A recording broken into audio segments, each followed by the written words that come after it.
मोहब्बत के मौसम बदल ना सके, हाल दिल के संभाले संभल ना सके। रोग ऐसन भइल बा बताई का हम, मन के महफिल से मस्ती निकल ना सके।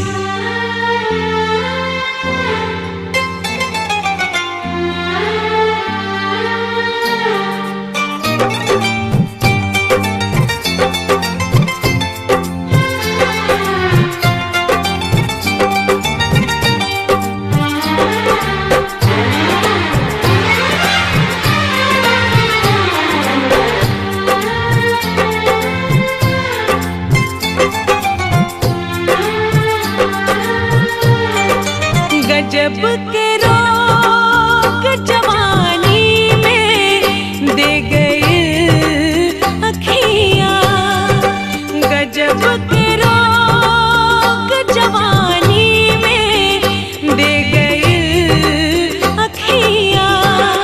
नींद नैना के चैन दिल से ले गई अखियाँ,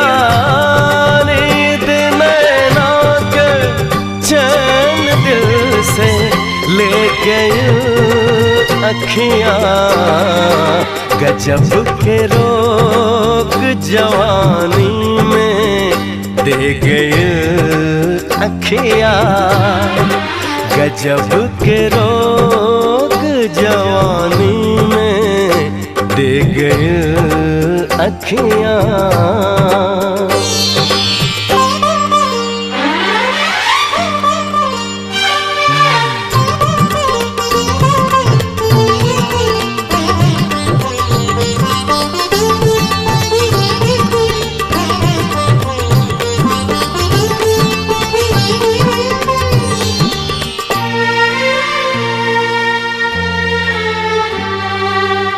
बसेरा बन गई हमार अखियाँ महबूब के, बसेरा बन गई हमार अखियाँ महबूब के।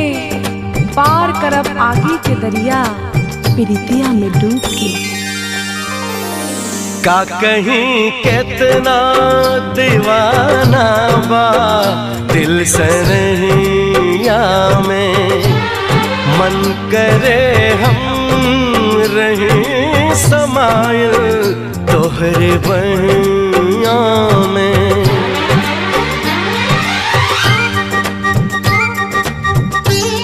का कहीं कितना दीवाना बा दिल सनहिया में, मन करे हम रही समायल तोहरे बहिया में।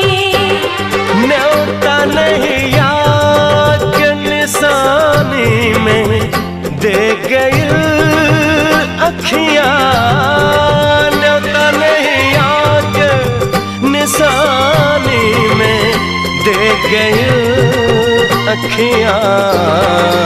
गजब के रोग जवानी में दे गई अखियाँ, गजब के रोग जवानी में दे गई अखियाँ।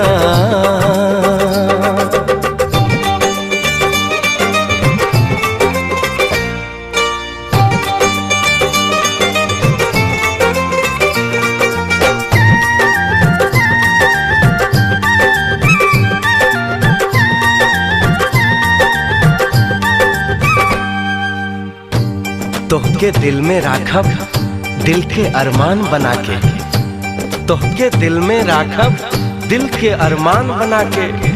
अरे जान जबले रही कसम से तोहके जान बना के। प्यार इतना जुदा होके जी ना पाएब हो, गीत नहीं आके उमर भर हम साथ गाएब हो।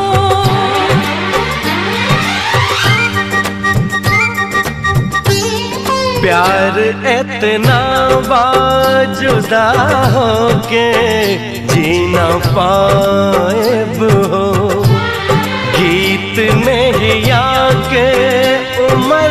भर हम साथ गायब हो।